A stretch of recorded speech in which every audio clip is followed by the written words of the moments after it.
Hey, tu aimes ce que fait Sous le bandeau? Alors rejoins-nous sur le Patreon de Sous le bandeau, /Sous le bandeau. Bien sûr, sache-le, il y a 4 forfaits. $3, $5, $7 et $33. Abonne-toi.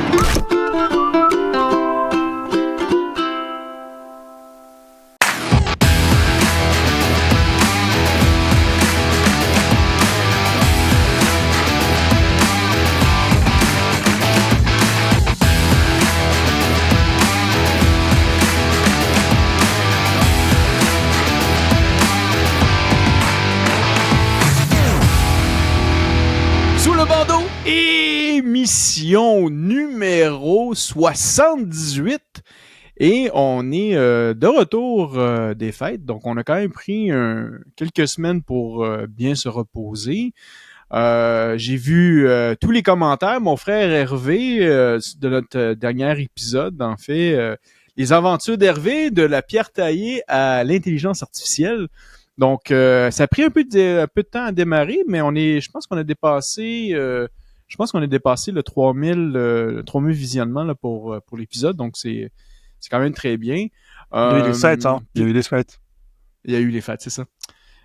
Il y avait trop de monde, il y avait trop de gens qui ont bu du lait, comment qu'on appelle ça déjà? Je suis en train de scraper ma blague, là. Nous, au Québec, on a un lait qu'on boit qui est alcoolisé. Merde. Bon. Tout ça pour dire qu'une formidable blague maçonnique. Un truc sans fin. Ouais, c'est ça. Non, mais tout ça pour dire que durant le temps des fêtes, on a quand même bien profité de la vie. Je pense qu'on a eu le temps de bien se reposer. Nous, de notre côté, tu vois, c'est quand même le temps de se reposer. On s'est pas reposé aussi, mais on a fait beaucoup l'opération de Père Noël. On a réussi, nous, du côté de la Grande Loge Annie et tout ça, on a participé à plus de 2500 cadeaux pour les enfants. J'étais avec ma fille. J'aurais dû faire le vlog. En fait, j'ai commencé à enregistrer, mais j'ai pas eu le temps de terminer. Puis là, on est sorti du temps des fêtes, donc j'ai pas eu le temps de le publier, mais on a participé sur place, on a emballé des cadeaux, on a envoyé ces cadeaux-là à des enfants. Au Québec, on appelle ça la DPJ, donc c'est vraiment pour les enfants, dans le monde le plus démuni, tout ça, qui n'ont pas de cadeaux. Puis c'est triste et c'est tellement valorisant de partir à la recherche de ces cadeaux parce que on avait des enfants littéralement qui me demandaient des paires de bas comme cadeau de Noël. Tu t'imagines un peu la réalité de ces enfants-là et tout. Et donc, on a fait toutes sortes de choses pour les enfants. On a emballé des luges. J'ai emballé des boîtes et des boîtes de luges pour descendre dans la neige parce que les enfants du Grand Nord du Québec, je pense qu'il y avait une grande demande cette année. Donc, on a emballé à peu près une 50aine de luges et tout ça. Donc, c'était vraiment intéressant, vraiment valorisant. Puis par après, durant mon temps des fêtes, donc c'était quand même drôle. J'ai été heureux je touche du bois là quand je dis ça. Mais tout le monde autour de moi était malade. Tout le monde au grand complet. Et j'ai réussi à tout esquiver. C'était fantastique. La veille de Noël, j'invite toute ma famille chez moi. Donc, la veille de Noël, c'est toujours ma famille. Et la journée de Noël, on va dans la famille à ma femme. Et là, et donc, j'invite ma famille, ma mère, elle vient à la maison et tout ça, puis elle apporte mon père. Puis elle dit « on va venir, tout ça, on veut coucher à la maison et tout ça. » J'ai pas de souci. Et là, je viens chercher mes parents et mon père, malade, grippé, il ne file pas bien. On ne sait pas si c'était la COVID ou quoi que ce soit, mais c'était un gros virus qui s'est ramassé dans les poumons. Et dès qu'il est arrivé à la maison, il était allé se coucher. Donc là, mon père était malade, genre merde. Et là, donc, on s'en va en Beauce après le lendemain pour la famille à ma femme. Et là, même chose, la mère à ma femme, malade, les mêmes genres de symptômes, toujours sur le KO, ça va pas bien. Je dis bon, OK. Et là, après, on a passé 4 jours dans un chalet. On a loué un chalet avec des amis. Et la conjointe de mon meilleur ami, même chose, même malade. Et moi, rien eu. C'était fantastique. On a réussi à tout esquiver.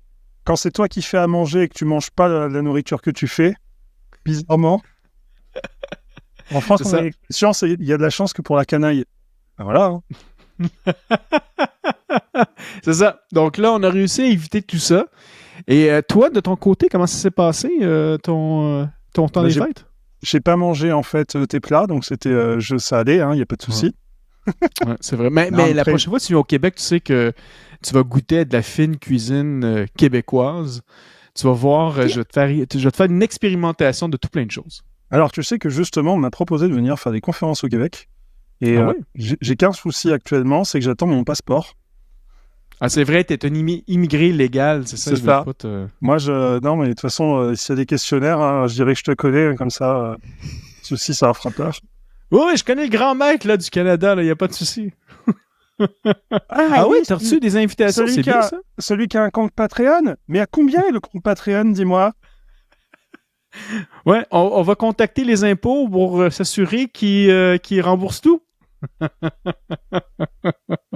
Ah, mais c'est génial. Donc, si tu viens au Québec, on se synchronisera ensemble, bien évidemment. On verra comment on s'organise, mais effectivement, le fait que les gens sachent que je peux faire des conférences, en fait, en France et tout ça, bah, certains, ça les a questionnés. Et effectivement, on m'a posé la question de savoir si je pouvais venir dans votre belle province. Et j'ai dit, bien sûr, il ne me manque une seule chose, un papier de régulation. Bon. Mais ce serait bien aussi peut-être un jour qu'on se fasse une conférence, toi puis moi. Comme ça, on pourrait faire public si les gens voudraient voir Laurel et Hardy ensemble faire... Terence Hill et Bud Spencer. C'est ça!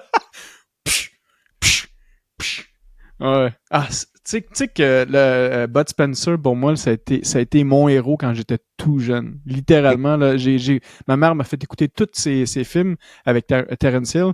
Et mais pour moi, là, du western spaghetti, là, écoute... Tu les écoutais, mais tu les regardais pas, c'est ça? Ah, je faisais tout. Bon, allez. Et si on attaquait un petit peu, parce que là, déjà, on n'est plus que 12.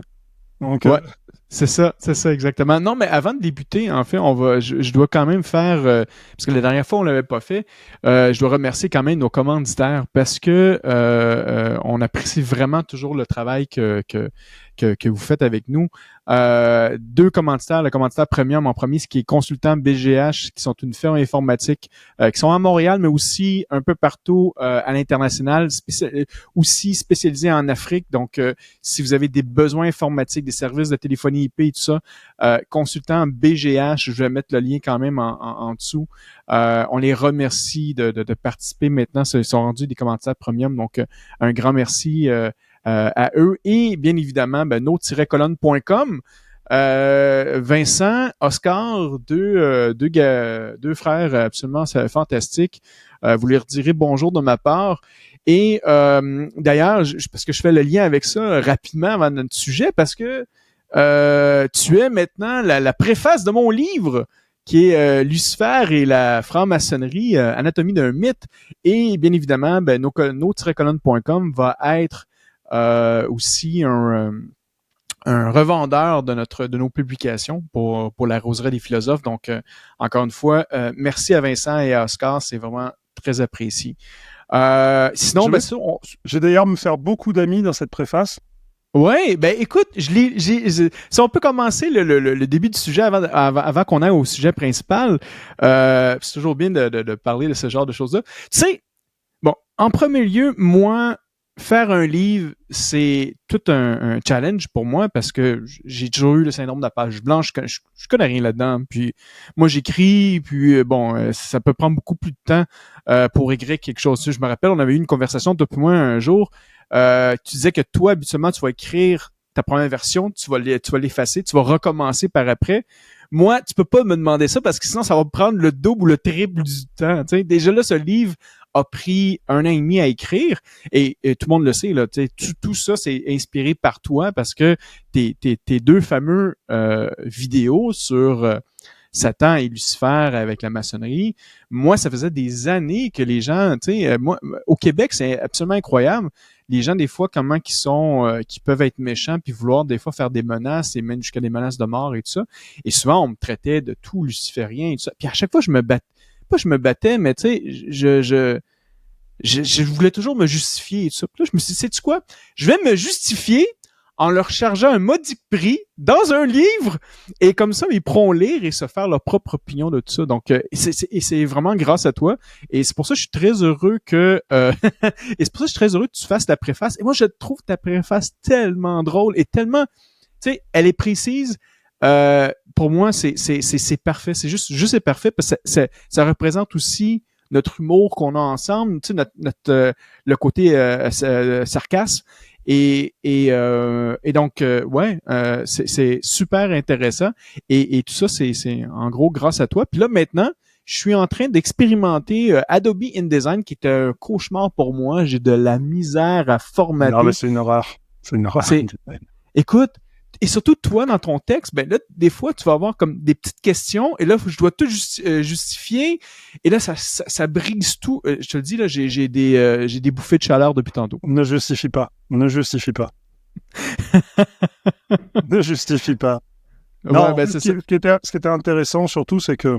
Alors, on va expliquer un petit peu, on a d'attaquer le sujet, parce que c'est déjà à peu près 18 minutes. Et... Non, mais en fait, ce qui était intéressant, c'est qu'au départ, quand tu m'as parlé de faire ce livre, mon premier réflexe, ça a été de dire « Ouais, allez, oui, bien sûr !» Et puis en fait, tu me dis « Mais je sais pas faire. » Je dis « Mais alors, enfin, tu crois que les gens qui publient un livre, ils savent faire des livres avant? Enfin, je crois que tu as suivi un cours à la fac en disant « Hey, comment écrire un livre ?» Donc, il y a un moment, il faut essayer des trucs. Tu peux pas écrire une bonne version au départ spontanément, et tu as refait plusieurs fois ton ébauche. Il y a une fois où tu m'as envoyé une version et je t'ai donné 2 baffes sur les 10 premières pages en disant non, marche pas ça. Exact. Non, ça non. Et puis après, t'es revenu avec un truc beaucoup plus clean, ce qui est normal, c'est logique. Ouais. Mais ce qui était intéressant surtout, c'est ce que je dis dans la préface, c'est qu'il y a tellement de gens qui ont des intérêts à mentir aux autres, des intérêts personnels à mettre en avant, et ils vont abuser des gens crédules et des gens honnêtes, en fait.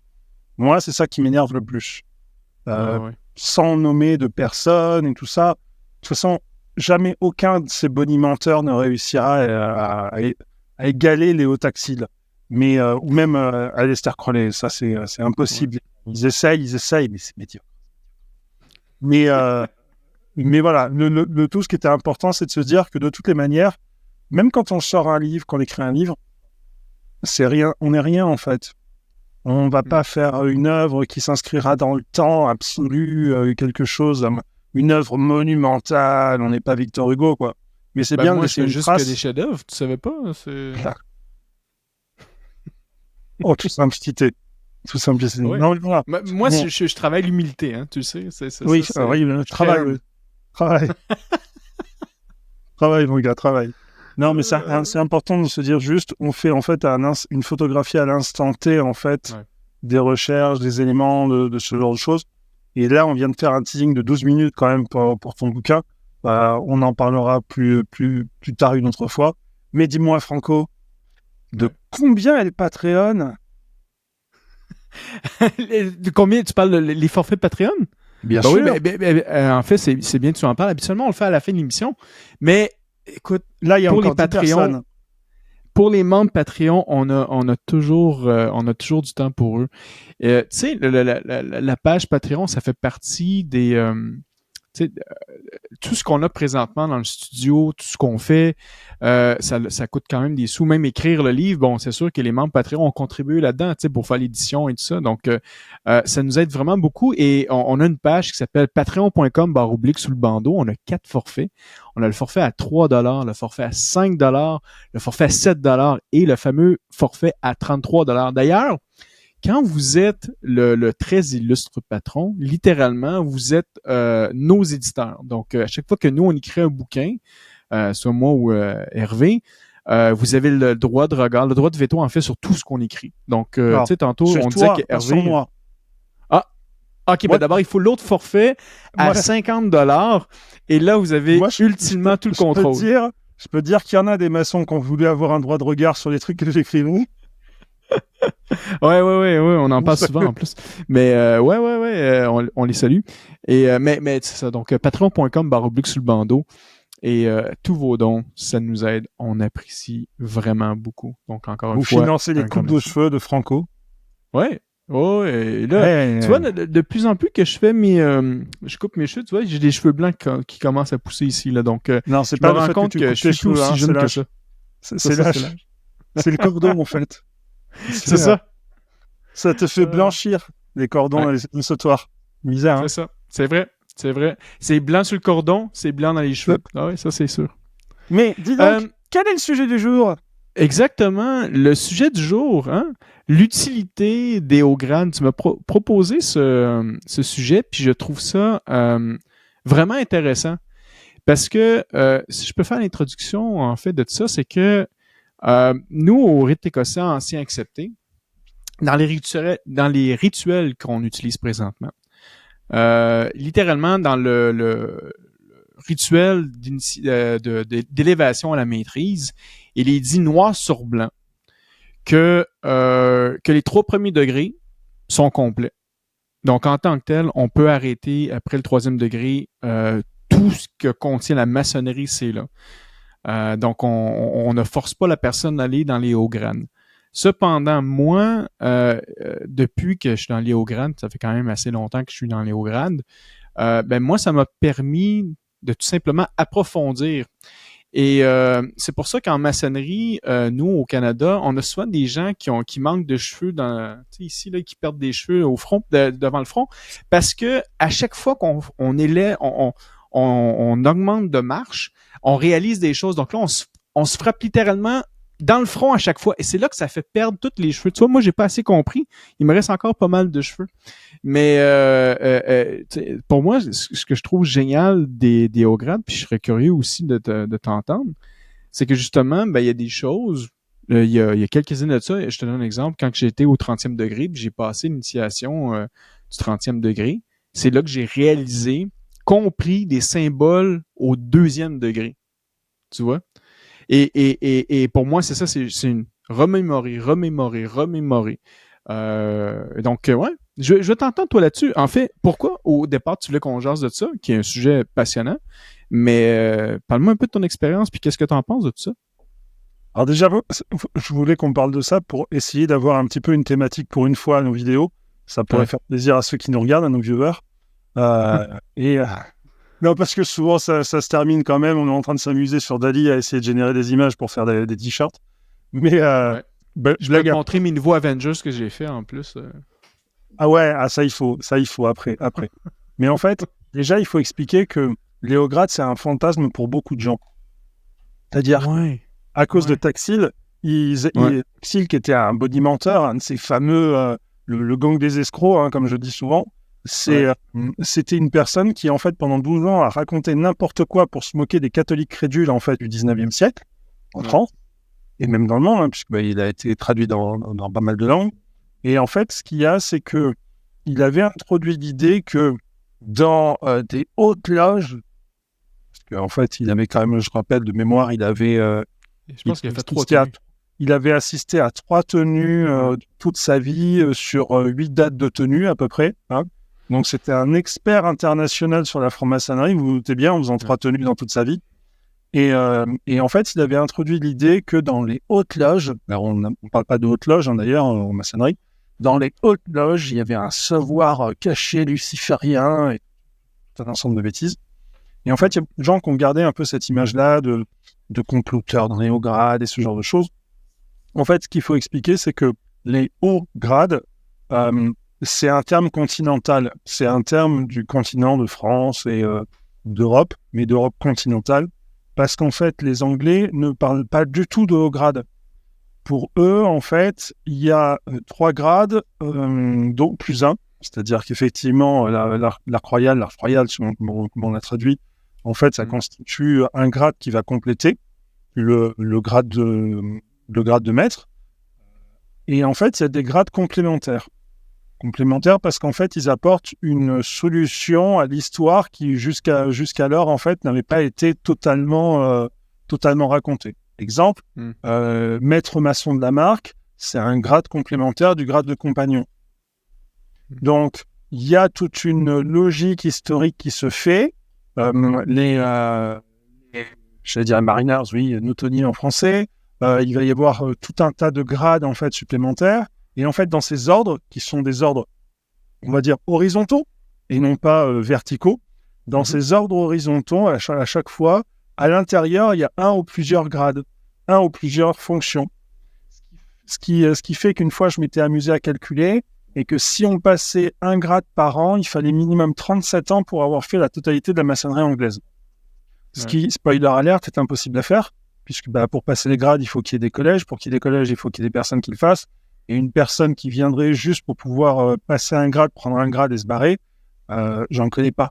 Donc, c'est des choix. Par exemple, dans la maçonnerie anglaise, c'est des choix. Maçonnerie française, notamment au rite français, on va avoir un nombre limité de hauts grades. Alors après, il y a, selon les obédiences, certaines vont considérer qu'il y a 4 grades après la maîtrise, d'autres 5, d'autres 6, parce qu'en fait, il y a des grades qui peuvent être administratifs, ou on va dire plus en reconnaissance du travail accompli et en positionnant cette personne en fait dans la sauvegarde et la pérennisation en fait de l'ordre. Mais ce qu'il faut se dire, c'est que les histoires symboliques en général, au rite français, on peut se limiter à 4 grades et derrière en fait avoir encore d'autres ateliers en allant visiter à droite à gauche. Et au RE2A, c'est pareil. Alors, à RE2A, c'est encore pire parce que de mémoire, le RE2A, à cause de Taxil d'ailleurs, avec toutes les bêtises qu'il a été inventé, à cause de Taxil, on s'imagine qu'il y a des savoirs secrets et selon ce qu'on répond, et ben en fait, on accède à la vraie science ou alors on accède à une fausse science. C'est tout un délire. Ce qu'il faut juste retenir, c'est qu'en fait, le RE2A, dans ses hauts grades, il a mis à peu près 70 ans pour se structurer. Et que quand on y réfléchit, en fait, c'est juste parce qu'ils avaient piqué à droite à gauche des grades et qu'en fait, ils avaient collationné les uns avec les autres et c'était pas cohérent. Donc, il a fallu qu'ils s'organisent entre eux pour organiser un petit peu tout ça. Donc, c'est assez curieux de savoir qu'effectivement, ou par exemple, un autre élément, dans tout ce qui est rites égyptiens, on dit qu'il peut y avoir 99 grades, sauf qu'en fait, dans les 99, c'est comme au RE2A, tous ne sont pas des grades joués, en fait, des représentations. Il y en avoir certains où on va juste faire une lecture, et en fait, ils sont conférés. Et en fait, ce qui est drôle aussi, c'est que dans les années 1870, à un moment en Grand Orient de France, on a essayé de rabibocher les membres du RE2A, les membres du français, un peu tout le monde. Et on a dit, bon, par exemple, l'Égyptien, il y avait 99 grades. Non, en fait, il y en aura 33. Donc, certains qui vont pratiquer l'Égyptien, par exemple, du Grand Orient de France, ils vont avoir 33 grades. Et d'autres qui vont être dans les autres obédiences, ils vont en avoir 99.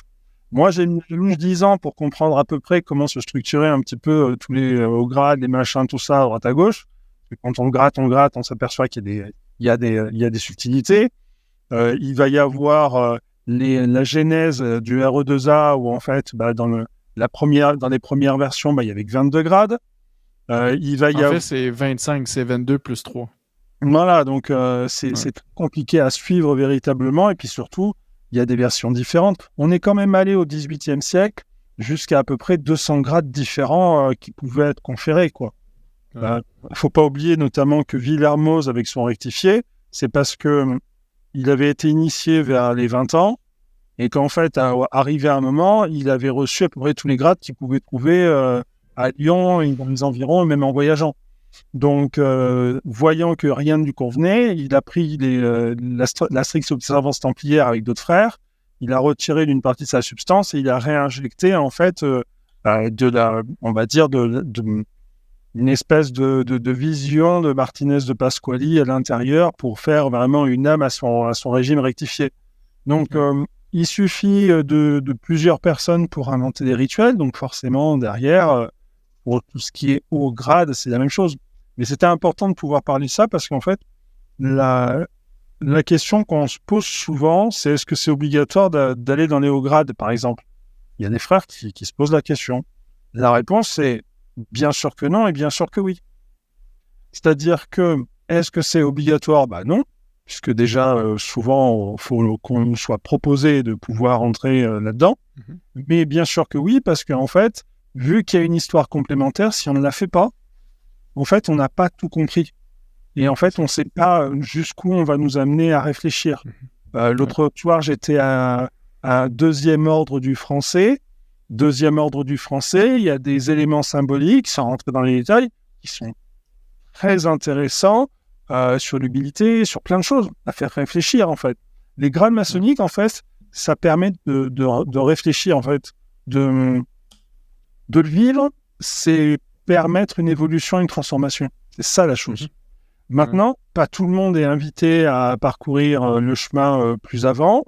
Des fois, dans certaines obédiences, alors je dis obédience, mais c'est pas vraiment ça qu'il faudrait dire, puisque justement, les structures des hauts grades sont séparées en fait des structures des obédiences bleues en fait.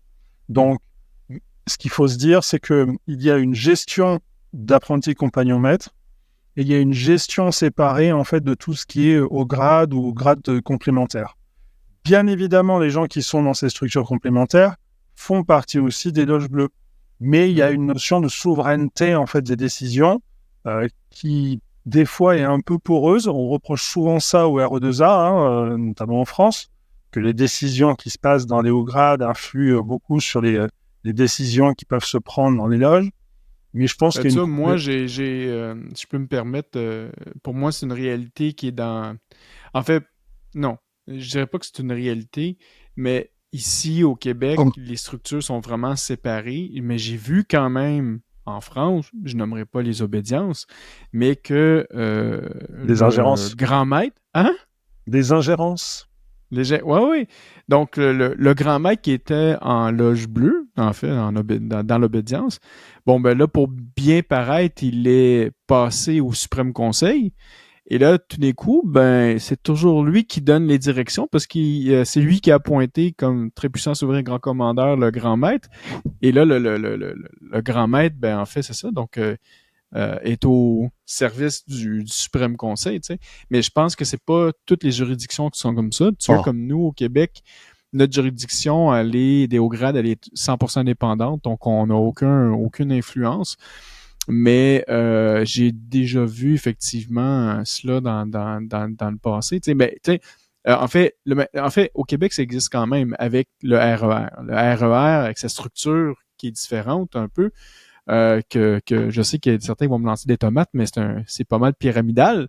Puis tout vient d'un grand boubou, puis que finalement, ben que lui, dans sa commanderie, oui, grand boubou, nous, grand boubou, et là, avec sa commanderie, il va prendre des décisions. Ces décisions vont redescendre à la loge verte. La loge verte va redescendre sa décision en loge bleue, puis c'est toujours les mêmes personnes ou presque. Donc, tu sais, les décisions sont toujours prises en haut que ça descend jusqu'en bas, tu sais. C'est cette partie que moi, j'ai beaucoup plus de misère. Moi, j'ai une affinité pour la démocratie, pour le fait que ce soit libre et que chacun a sa propre opinion.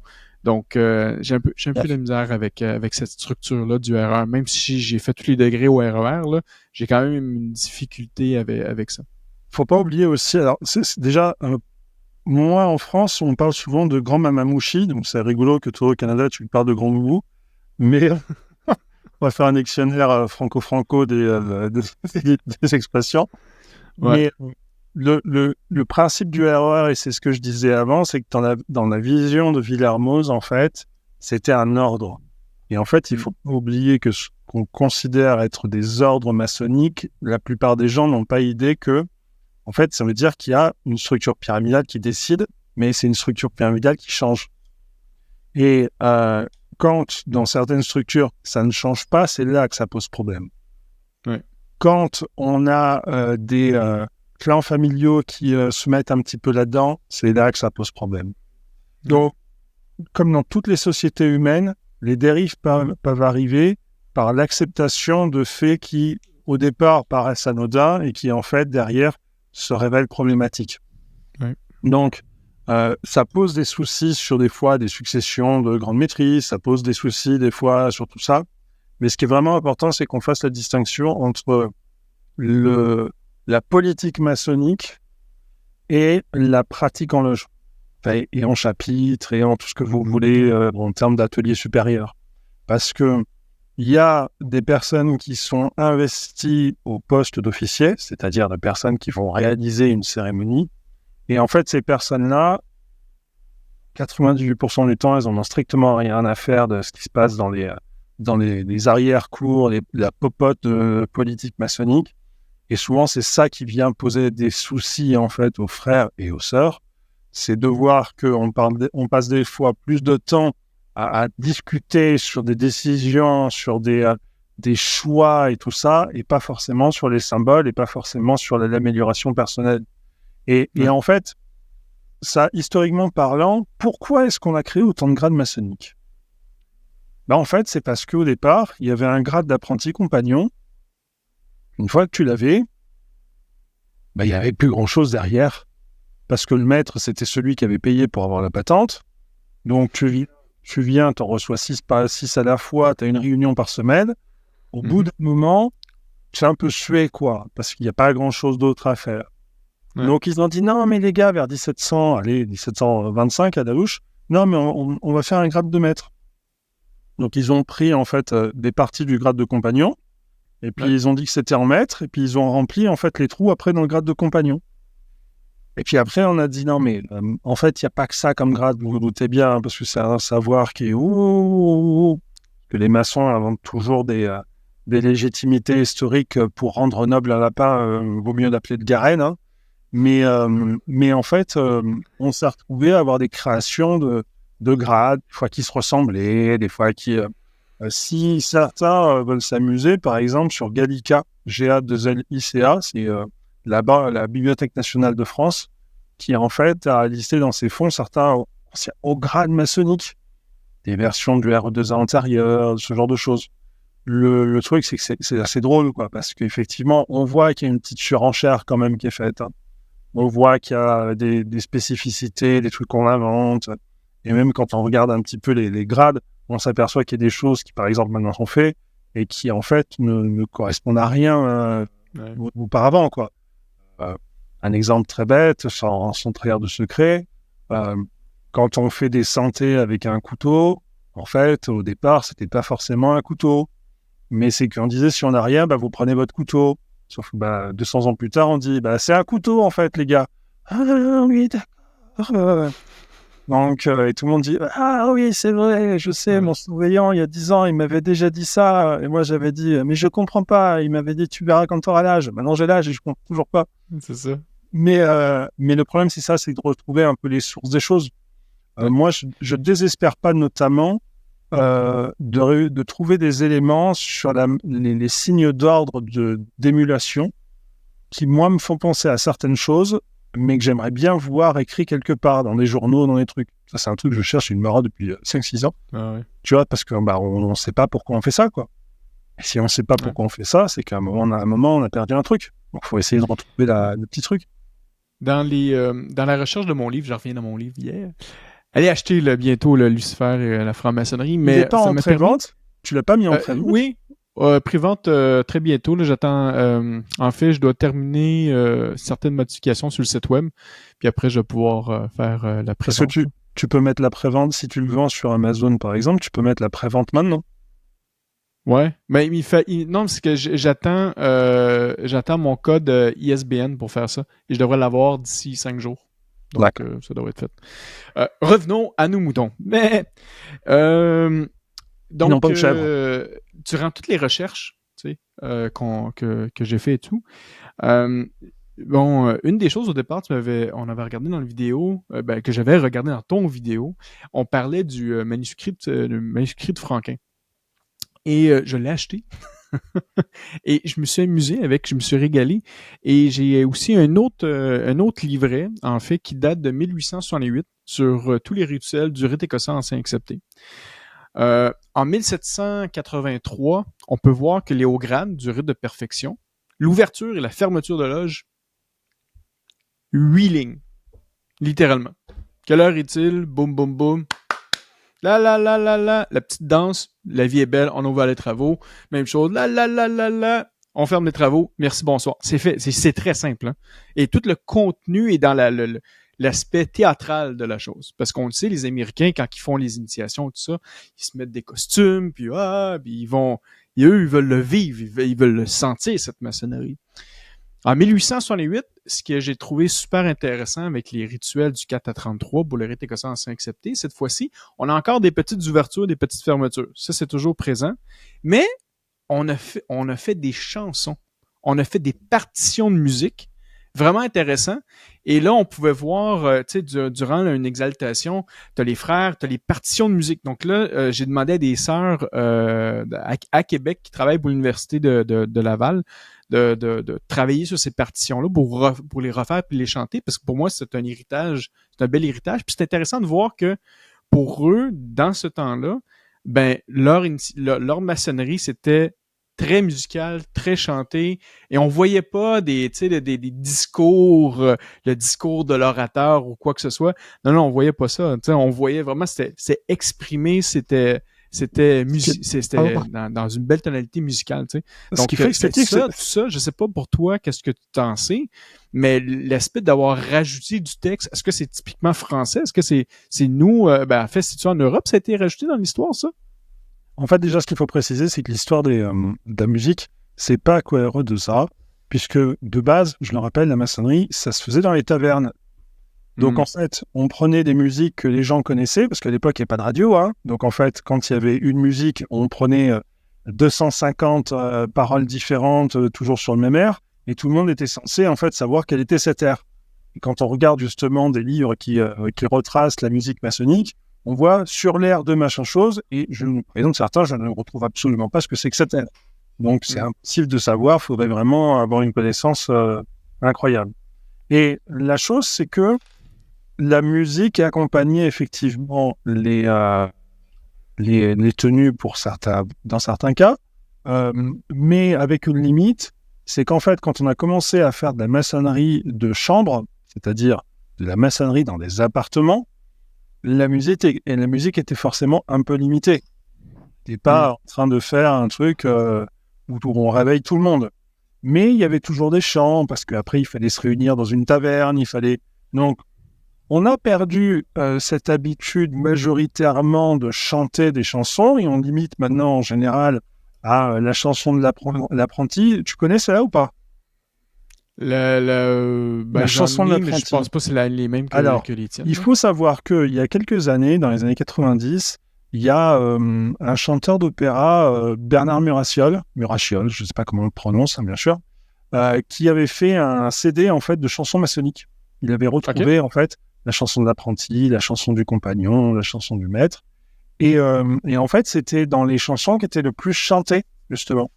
Et ça faisait genre frères et compagnons de la maçonnerie, chagrin jouissons des plaisirs de la vie. Tu sais que les Haïtiens, les frères et sœurs haïtiens ont repris ce chant-là. Ouais. Et écoute, là, c'est comme dans une cathédrale, puis là, il dit « Mes frères et sœurs de la maçonnerie ». Puis tu vois, ils sont passionnés. Puis ça... Ce qui est drôle, c'est qu'il y a plusieurs versions. Il y a plusieurs versions sur les obédiences. Et moi, ça m'est déjà arrivé, justement. Je connais la version Murachiol de base. Et en fait, on va chanter la chanson de l'apprenti. Moi, oui, bien sûr. Et là, je comprends pas ce qui m'arrive, parce que c'est pas du tout la version. Et je suis là comme un idiot, en fait. Mais c'est rigolo, parce qu'en fait, on a oublié d'ailleurs qu'il y avait la chanson du compagnon, la chanson du maître, la chanson des différents postes. Et en fait, on avait l'habitude de connaître toutes les paroles. Et maintenant, on se limite à une pauvre chanson, ou encore on fait on fait 4 couplets et un refrain, et on fait 2 fois le refrain, et puis c'est limité, quoi. Parce qu'on a pu... En fait, on a aussi un problème, je pense, et ça, c'est un problème mondial. On est passé d'une maçonnerie festive à une maçonnerie chiante. Alors là, je vais me faire des amis. Parce que, non, ça c'est personnel. Hein.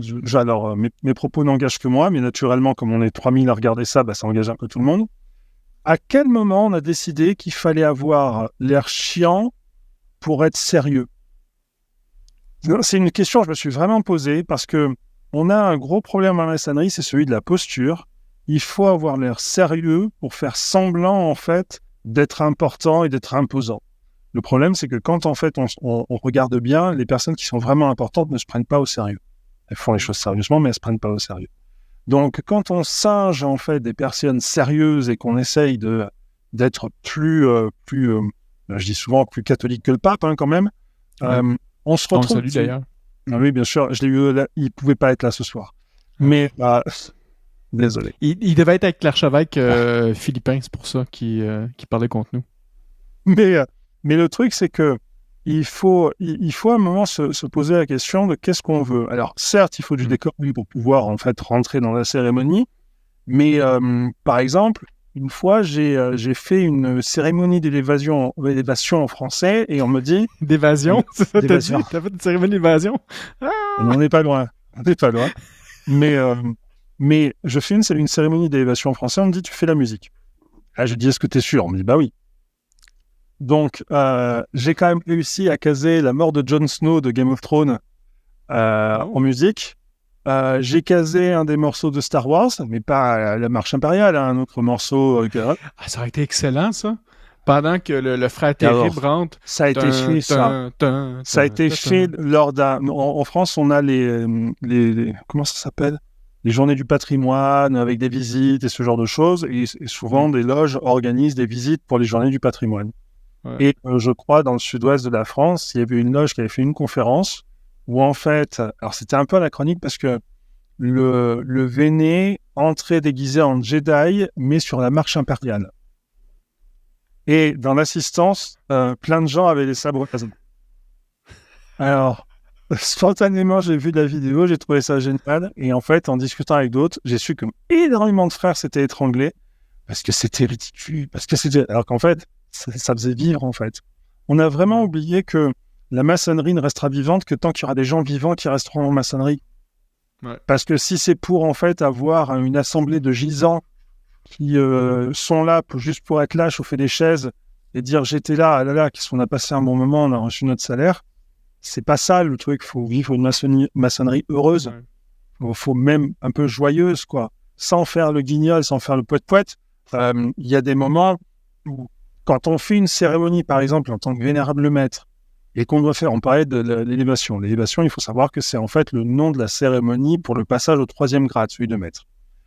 Quand on fait une élévation, de la manière dont va déclamer le vénérable maître son texte, on peut faire rentrer toute la pièce dans la scène ou subir véritablement un moment très pénible parce qu'on va voir la personne qui découvre le texte, presque, qui va limite s'endormir et nous endormir en le faisant, alors que si on y va avec fougue, avec verve, on peut rendre en fait le truc beaucoup plus immersif et on sous-estime souvent en fait le pouvoir de l'immersivité. Il faut rappeler un truc aussi, tiens, encore une digression.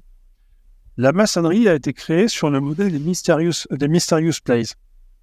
Les Mysterious Plays, vous tapez sur Wikipédia, Mysterious Plays, et en fait, c'était des représentations théâtrales que les, je ne sais pas si on peut dire guildes, mais plutôt les ordres, les structures artisanales. Chaque année, ils faisaient une fête pour leur saint patron, et c'est une grosse fête qui dure plusieurs jours, et ils prenaient des comédiens, ils les faisaient monter sur scène, et ils rejouaient des scènes de la Bible. Et en fait, cette tradition de faire revivre des scènes de la Bible, spoiler alerte, en maçonnerie, ça nous parle. Donc, même si ces scènes ne sont pas forcément dans la Bible, parce qu'il y a toute une légende maçonnique, il faut quand même se dire que quand on rentre en maçonnerie, il faut s'attendre à une représentation théâtrale. Il faut savoir qu'on va rentrer dans quelque chose. Moi, ce que je disais en tant que préparateur, et ça marche, d'ailleurs, si vous avez à être préparateur cette année, l'année d'après ou n'importe quoi, expliquer qu'en fait, la personne qui va rentrer en maçonnerie va être le protagoniste, le personnage principal d'une pièce de théâtre. Le problème, c'est qu'en fait, il verra pas la scène, il connaît pas le texte, et il va falloir qu'il se laisse reposer sur la confiance qu'il a en les personnes qui le guideront. En fait, c'est de l'improvisation. Voilà, c'est ça. Il y a des moments où on va te dire des trucs, il y a des moments où on va te dire c'est à toi de le dire, mais en fait, tu verras que même si tu es confiant au départ, il y a un moment, garçon... Moi, j'ai vu des bonhommes au départ dire « Ah non, mais c'est bon, il n'y a pas de souci, je suis pas stressé. » Puis à un certain moment, le Véné fait « Est-ce qu'on prend 2 minutes ?» Parce que la personne, elle était dedans, quoi.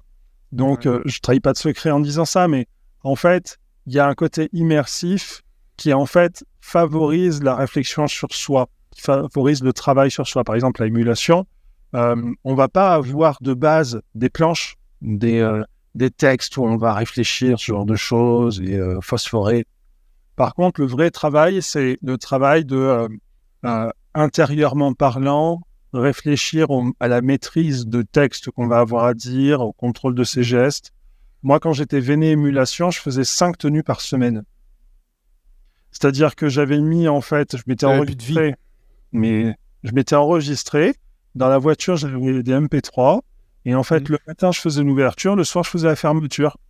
Je faisais 22 tenues par semaine, hors les 2 tenues, enfin la tenue ou les 2 tenues, je sais plus, enfin parce qu'il y avait des trucs, bref.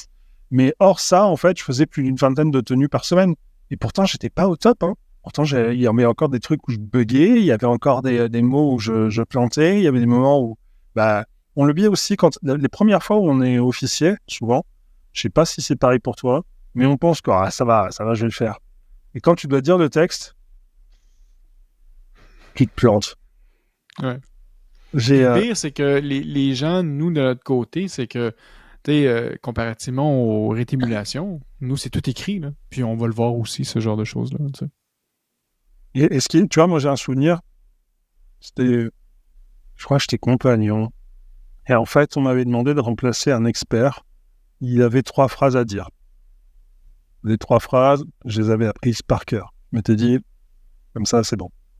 Et en fait, je dis la première et j'ai interverti la 2e et la 3e. Pourquoi ? Je ne le saurais jamais. Mais sur le moment, c'est la 3e qui m'est venue et la 2e m'est venue après. Je dis le truc et là, il y a les frères à la tour fait. Et tu entends. Il vénère, me regarde et fait. Et là, je percute. Et j'essaye de refaire. Impossible. Aïe, aïe, aïe. Parce que c'était évident, mais quand on est en situation, c'est pour ça que, par exemple, quand on doit faire un post, faut répéter avant. Moi, là, je suis véné, c'est pas un secret, mais je relis toujours le rituel la veille. Même si c'est juste une ouverture-fermeture. Je me fais un coup, je refais le truc. Et il arrive assez souvent qu'au démarrage, j'ai un bug. J'oublie un truc. Parce qu'en fait, je suis pas encore véritablement dedans. Et au fur et à mesure que la tenue avance, en fait, ça y est, on est sur le truc. Mais au tout début, j'ai toujours un petit bug comme ça. Donc, je me suis tout noté sur le rituel. Mais j'oublie un truc. Et c'est pas grave parce que, en fait, ça fait partie du travail qu'on doit aussi faire sur soi. Le travail sur soi qu'on fait normalement en maçonnerie, c'est de réfléchir à essayer de rester une bonne personne. Mais c'est aussi dans les moments où on doit faire les choses, d'être quelqu'un de fiable. Les frères, et ça, tu peux rien, chacun est responsable de ce qu'il fait. Mais les frères qui découvrent les rituels le jour même, on les voit, ils tournent les pages, ils savent pas où ils en sont perdus. Et j'ai de la peine pour eux, quoi. Mais à un moment, quand ça fait 6 mois que c'est le cas, c'est plus de la peine, on a dépassé ce stade-là, quoi. C'est qu'à un moment, il s'est pas pris en main, le gars, quoi. Bon, la main, bien sûr. Moi, je dis toujours que, habituellement, ce genre ce genre de rituel-là, c'est des lectures de chevet. T'sais. C'est important de l'apprendre, de le relire et de le relire. Au moins de le visualiser. Là, pour moi, c'est super important, ce genre de choses. Il y a un exercice qui est pas mal à faire aussi, et ça, je le dis pour ceux qui vont être à un poste. Si vous êtes nommé, genre, en mai-juin, et qu'on vous dit, tu vas être à tel poste, tu prends les cérémonies de 1, 2, 3, et en fait, tu vas découper les structures de chaque truc. Donc, par exemple, imaginons que c'est comme un film, tu vas avoir l'introduction du film, tu vas avoir la présentation des personnages, et en fait, tu vas noter la structure pour que tu aies en tête, en fait, à quel moment tu te situes. Sur ton rituel, tu vas te marquer à quel moment tu te situes. Parce qu'en fait, si à un moment tu es perdu, tu sais à peu près où tu en es. Tu sais la progression du truc. Et moi, ce que je faisais, et que je fais toujours aussi, c'est tu prends en fait tout ton texte et tu le fais à l'italienne. Tu prends une feuille de papier et tu le fais à l'italienne. Et tu mets que les phrases que tu vas dire toi. Oui, c'est ça, avec les mains, bien sûr. C'est grave. Mais tu vas marquer tout ton texte en fait à l'italienne, juste ton texte à toi. Et tu vas essayer d'apprendre par cœur, au moins de le lire régulièrement ton texte à toi. Parce qu'au moment où tu vas le dire, en fait, c'est ton corps qui va se souvenir que c'est ça qu'il faut dire quand tu vas dire le truc. Tu vas bugger sur un truc, la phrase, tu la connais, quoi. Ça va prendre quoi? Pour un rituel, si on le fait sérieusement, ça va prendre 3 heures. Je suis désolé, mais si on y passe un quart d'heure tous les soirs, c'est pas non plus la mort du petit cheval. Hein, donc voilà, maintenant, c'est un engagement personnel. Notamment pour ceux qui apprennent le rituel en par cœur, c'est une dévotion. Par exemple, pour un poste, on va y passer 6 mois des fois pour vraiment faire le truc. Quand on a à déclamer 3 pages de présentation de certaines choses, celui qui me dit qu'il n'a pas révisé, je le crois pas. Donc c'est compliqué et ça prend du temps. Maintenant, c'est à faire. L'idéograde, pour revenir au sujet, vas-y. Oui, en fait, c'est ça, je vais revenir un peu, parce qu'on arrive bientôt à la fin de l'épisode, on a déjà quasiment fait 1 heure là, ensemble. Tu as affirmé à plusieurs reprises que tu as tout près de 4000 rituels de tous les rites. 4000, on va se calmer quand même. Hein. Ouais, c'est peut-être un peu, mais t'en as quand même beaucoup. Hein? Non, j'ai pas mal de fichiers. Ouais. Après, il y a toujours des trucs qu'on manque. Hein. Notamment le RE2A, celui qui a toutes les versions du RE2A, à part Philippe Michel et peut-être 2-3 personnes en France, où j'en vois pas d'autres qui connextionnent les versions du RE2A. Ben, je le vois avec toi dans tout ce que tu as pu lire. Pour toi, dans les hauts grades, quel est le rite qui, selon toi, est le plus complet, ou je pourrais dire peut-être intéressant? Ben, ça dépend de toi. Dans ton opinion. Ça dépend de toi. Regarde. Là, je parle pour toi, là. Oui, mais c'est pour ça que tu vas voir. En fait, ils sont tous complémentaires dans la manière de voir et surtout au moment où ils ont été écrits. C'est-à-dire que moi, quand je vais voir, par exemple, un RE2A des années 1820, un RE2A des années 1870, ça va m'indiquer aussi la manière dont on voit les choses. Donc, ils sont tous intéressants pour montrer l'évolution. Maintenant, c'est sûr que néo-français passé par émulation, ayant un peu titillé le RER, je t'avouerai que le RE2A, j'y suis assez distant, en fait. C'est vraiment quelque chose de distant parce que c'est pas mon ADN. Maintenant, je suis très content qu'il y ait plein de frères qui kiffent le RE2A, quoi. Parce que ils sont nés là-dedans ou ils ont trouvé un intérêt dedans. Maintenant, moi, je suis plus distant de ça.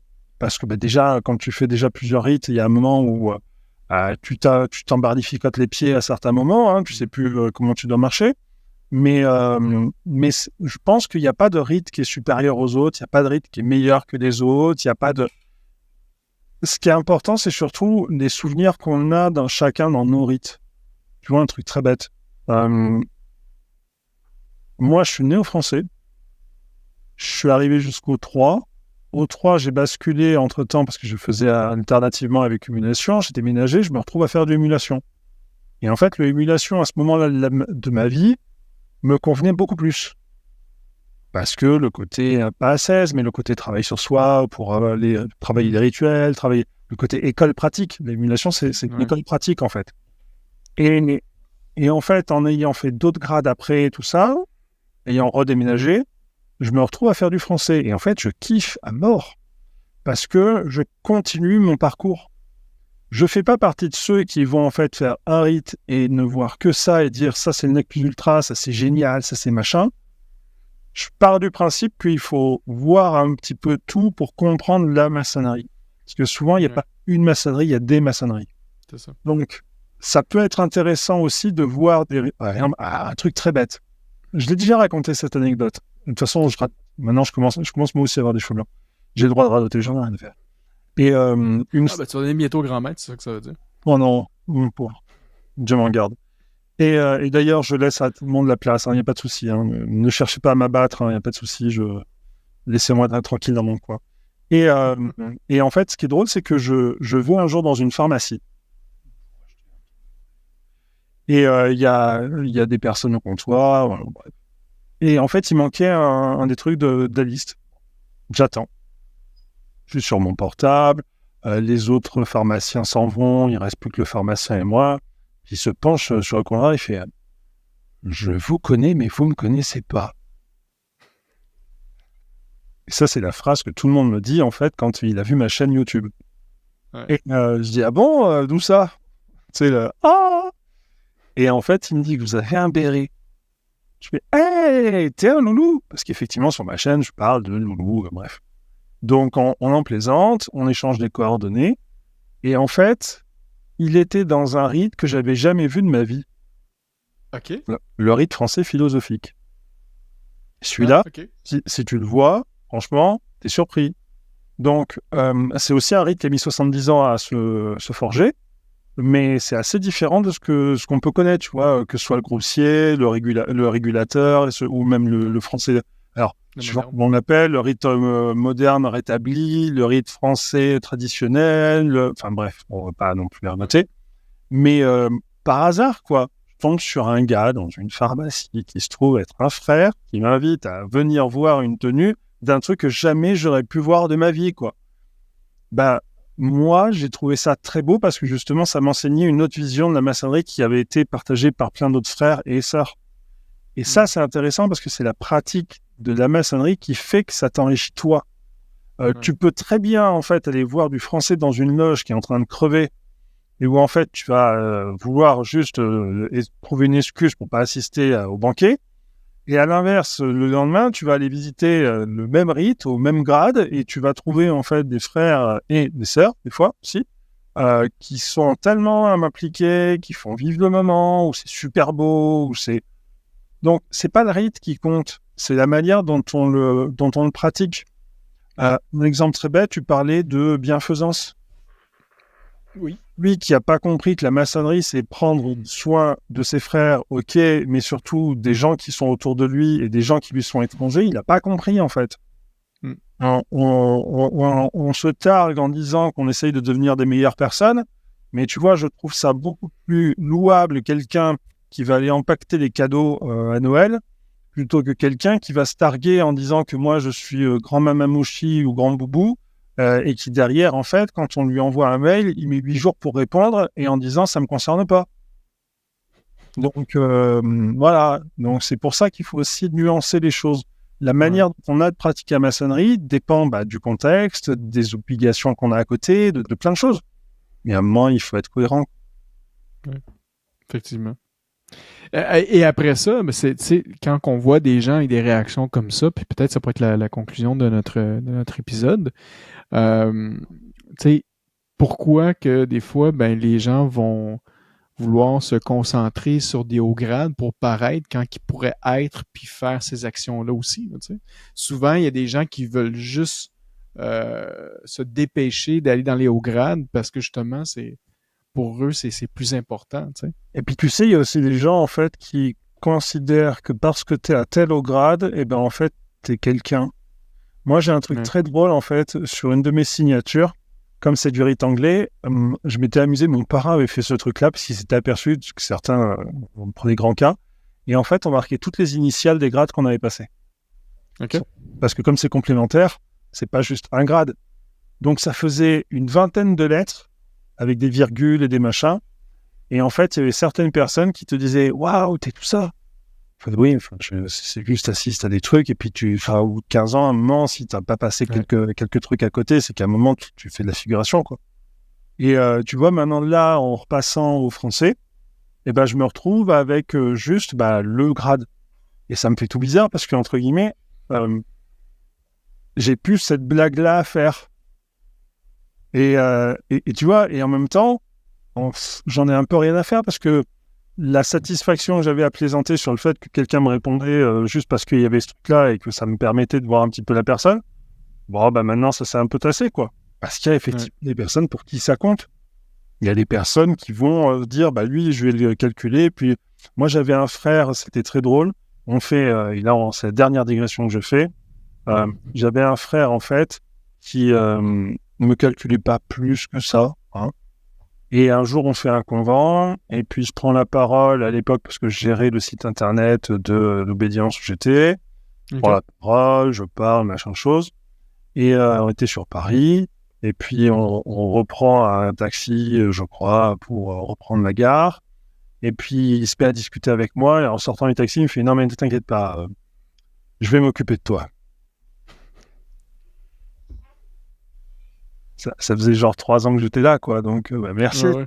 maintenant que je suis visible, c'est gentil hein, de t'occuper de moi. Bon, derrière, ça s'est pas plus fait que ça, hein, parce que, voilà, un hasard.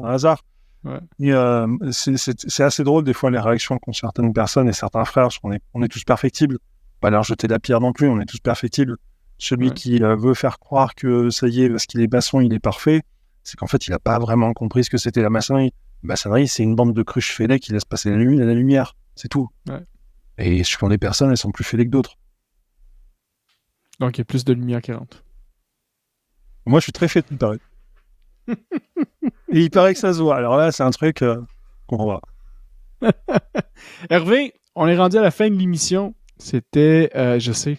Ça On a passe réussi à tellement garder un seul sujet toute une émission, mais qu'est-ce qui nous arrive? Ah, écoute, c'est un grand départ, je te le dis, là, ça va se continuer comme ça. Mais encore une fois, un grand merci d'avoir été avec moi à cet bel épisode-là. On va continuer notre belle aventure le mois prochain pour un autre sujet. Je te laisserai aller avec ton mot de la fin. T'as-tu un mot de la fin pour nous? À part de n'allez pas dans les hauts grades? Dernier mot. Alors, c'est pas moi qui te dirais de pas aller dans les hauts grades. Justement, je fais partie de ceux qui disent il faut aller compléter son savoir. Là, c'est parce que tu veux absolument tu veux garder tes grades, toi. Toi, je suis sûr que tu veux pas donner, tu veux pas partager, c'est pour ça. Moi, je partage Partage rien. Rien. Rien. Tout pour moi. Sauf tout ce qui sera dans ton prochain livre. Ouais. Sur, mais il faut payer pour ça. Pour ça. Ouais. Non, le mot de la fin, je pense que c'est justement de se dire que les fantasmes qu'on a sur les hauts grades, ou même si on ne faut pas s'imaginer d'avoir un savoir divin qui nous tombe au-dessus de la tête, hein, d'un coup, c'est pas un rayon de lumière qui vient nous illuminer et on se retrouve avec une tache de soleil sur le crâne. Il faut se dire quand même que c'est des outils en plus pour essayer de devenir une meilleure personne. Mais comme tous les outils, si on les utilise mal ou si on s'en sert pas, ça sert à rien. On aura beau donner de la nourriture à des cochons, de la confiture à des cochons, c'est pas pour autant que ça va faire quelque chose. Donc, le chemin personnel, si vraiment on a envie de s'améliorer, oui, faut continuer sur les grades complémentaires et les hauts grades. Si c'est juste pour faire une collectionnite et dire bah oui, je suis à tel grade et derrière en fait même pas participer, les gars, restez chez vous quoi, parce que les touristes, il y en a pas besoin. Si c'est pour avoir 70 personnes sur la liste du chapitre, et il y en a 6 qui viennent, c'est pas la peine. Si par contre c'est pour en avoir une vingtaine qui sont totalement assidus, oui, parce qu'il faut en fait avoir des gens qui ont la flamme, parce que derrière il va falloir mettre à ceux qui arrivent derrière et faire en sorte que ça se perpétue.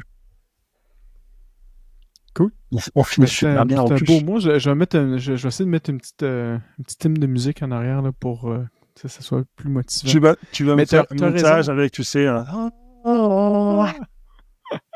Mais t'as quand même raison, tu sais. Tu peux le dire à ma femme. Hein? Tu peux dire ça à ma femme. Ça ne croira pas. Si je t'enregistre un petit truc, non, on peut faire un clip. Hervé a raison. Juste ça. Non, mais t'as quand même raison parce que... Puis je rebondis aussi là-dessus pour mon mot de la fin. Les hauts grades, tu sais... je vais révéler juste une petite partie du 4e degré. On dit à un certain moment que on arrive au 4e degré, vous arrivez comme un apprenti, même si on ne vous considère pas comme un apprenti. Ça veut dire qu'on a passé d'un certain monde profane à un monde sacré, tu sais. Puis quand on rentre en maçonnerie, ben, on va demander les intentions de la personne. On va dire, pourquoi tu veux rentrer en maçonnerie? On va faire le passage sur le bandeau et tout ça. Donc, il va y avoir un questionnement, puis par après, ben, il va y avoir une décision qui va être prise par la loge pour faire accepter cette personne-là en maçonnerie. Et là, elle va vivre son processus. Mais dans les hauts grades, c'est la même chose aussi. Donc, comme on disait au tout début de l'émission, c'est que à ce point-ci, on ne demande pas. On se fait proposer de rentrer dans les hauts grades. Ça veut dire qu'on considère qu'on a fait quand même un certain travail, mais si on accepte parce qu'on veut accepter, parce qu'on a la peur du manque, puis là, on veut juste savoir tout ce qui va se passer, c'est là que ça va devenir nocif pour la maçonnerie. Il y a un... j'avais vu il y a quelques années de ça une affiche qui disait qu'est-ce qui peut détruire une loge, tu sais. Une des choses qui justement de détruire une loge, c'est de pas se présenter. Donc autant en loge en loge bleue ou que moi j'ai vu, écoute, dans ma loge, je nommerai pas encore les gens bien évidemment, mais j'ai vu des gens qui se sont fait initier et se sont jamais représentés. Mais ils se pavanent en se disant je suis franc-maçon. Non, tu n'es pas franc-maçon pour moi. T'sais. Si tu n'as jamais juste eu une initiation et tu n'as jamais participé aux travaux, c'est plate à dire, mais je ne considère pas ça. Et c'est la même chose pour quelqu'un qui voudrait aller dans les hauts grades, au 4e degré et tout ça. On s'attend que les gens vont travailler. T'sais. Il y a un peu une notion aussi de devoir, faire ses devoirs. Puis pour moi, un de ces devoirs-là, c'est de participer, d'être avec ses frères et sœurs et de montrer cette volonté-là de vouloir grandir puis d'aller un peu plus loin. Sinon, comme tu dis, ben, c'est un titre, puis sinon, il y a assez de gens sur Internet qui vendent des degrés, ben, tu as juste à mettre, investis 1000$ et tu seras le seul qui va se pavaner avec ton titre. Puis de toute façon, on te reconnaîtra pas, tu viendras pas en loge. De toute façon, ça change rien, tu viendras pas en loge. Faudra qu'on le fasse en février, ça. On a s'acheter des grades? Non, on appelle en fait des brouteurs Illuminati et francs-maçons de WhatsApp. On va faire ça. Et on leur explique justement. Moi, j'avais une idée, je t'en avais parlé, et je pense qu'on peut faire un truc bien sympa. Bon, bien sûr, c'est un truc qui va nous cramer dans toute la communauté des brouteurs. Hein, on est désolé, mais désolé, on pourra pas diriger le monde, je pense. Non. Mais peut-être on aura une graine d'arbre habillé. Peut-être. Mais moi, je veux mon diplôme d'Illuminati, ça, c'est sûr et certain. Donc, mais tout ça pour dire, donc, mon message d'un peu de la fin, c'était ça, c'est que si autant qu'on s'investit dans les 3 premiers degrés, une fois qu'on arrive dans les hauts grades, c'est vraiment un investissement sur soi-même, puis d'avancer, puis de grandir avec ça. Remerciements, sinon, ben, il y a toujours nos membres Patreon, donc patreon.com/sous-le-bandeau. Tantôt, on l'a dit, il y a 4 forfaits, mais pour contrôler tous les écrits à Hervé, c'est 50$ par mois. Donc là, ça, c'est très clair. Donc, encore une fois... Il y a des gens qui vont te croire, tête d'ail. Il y a des gens qui vont te donner 50$ en s'imaginant qu'ils vont contrôler mes écrits. Non, mais déconner. Il y a vraiment... Ouais. En fait, pour 50$, si vous prenez le forfait à 50$, on va vous créer littéralement une intelligence artificielle de ChatGPT basée sur le profil d'Hervé. Donc, à chaque fois que vous allez écrire... Déconnectez-le, là. Donc, à chaque fois que vous allez écrire... Attends, j'ai un message à ta femme pour qu'elle coupe l'Internet. Parce que là, tu sais n'importe quoi. Donc, vous irez voir ça, patreon.com/sous-le-bandeau. Encore une fois, un grand merci pour votre contribution. Merci à nos commentaires premium, donc consultant BGH et notre autre commanditaire, donc nos-colonnes.com. Encore une fois, un grand merci. On a notre page Facebook, facebook.com/sous-le-bandeau. Notre page YouTube, on a réussi, et ça Hervé a ri de moi un peu, mais moi, je m'amuse à faire des expérimentations avec l'intelligence artificielle, avec les services de promotion et tout ça. Et là, on a réussi à se rendre à 7000 abonnés. Donc là, c'est officiel. On a littéralement dépassé d'une façon significative la page de notre frère Hervé. Qui est en sommeil à peu près depuis 2 ans, quand même, hein, mon gars. Ouais, effectivement. Mais tu vois, puis ça, je rajoute une blague, là, puis en fait, il y a une blague puis pas une blague là-dedans. C'est que j'ai fait des expérimentations parce que nous, depuis les 3, en fait, on est rendu à 6 ans. On a pris beaucoup plus de temps à grandir, évidemment. Mais le marché que moi, je concentrais, c'était le Canada, la France, la Belgique et la Suisse. Non, Haïti, excuse-moi, Haïti. Et là, ben, on a commencé à essayer d'explorer des marchés français d'un peu partout à travers le monde. Et là, on voit que il y a quand même un essaye la Pologne. La Pologne, ouais. Mais j'ai pas envoyé de Pologne, par exemple. Essaye la Pologne, parce que je peux te dire, dans mes stats, qu'il y a beaucoup de maçons qui regardent en Pologne. Ah ouais? C'est un truc trop bête, hein. Mais c'est entre guillemets, tu vois, là tu me dis, on a dépassé... En fait, moi j'en ai un peu rien à faire. Parce que le plus important, en fait, c'est qu'il y ait des gens qui regardent nos vidéos. Et d'ailleurs, tu vois, là, on fait donc Canada-France, on pourrait faire l'inverse aussi de temps en temps. et faire un France-Canada et parler justement, tu vois, moi, ça pourrait intéresser, je pense, les viewers de ma chaîne de savoir en fait comment ça se passe au Canada, tu vois. Parce qu'entre guillemets, à part toi, il n'y a pas grand monde qui explique la maçonnerie canadienne. Donc tu vois, on pourrait se caler un truc peut-être en février ou mars, et à un moment où on va un petit peu se faire un live sur justement ça, la franc-maçonnerie au Canada. Et ça, je suis persuadé, pour toi, tes abonnés qui sont au Canada, voilà. Mais en France, c'est un truc qui s'est jamais vu, quoi. Donc ça pourrait être intéressant et même inviter d'autres personnes, tu vois, dans ton fameux studio, je sais pas si tu peux faire un multi et tout machin, mais tu vois, ça pourrait être intéressant, ou avec d'autres, avec d'autres maçons, et qu'on fasse des trucs comme ça, parce que ça se fait beaucoup dans le milieu US. C'est pour ça d'ailleurs qu'on le fait ensemble, parce que c'est un truc qui existe beaucoup en fait dans le milieu US, que ce soit à Texas ou même dans d'autres juridictions. Et je pense que c'est ça qui est intéressant aussi, qu'on rejoigne un petit peu une maçonnerie universelle. Parce que je te cacherai pas que quand tu parles du temps des fêtes, c'est vraiment un terme canadien, quoi. Nous, on dit jamais ça, quoi. Mais vous dites quoi?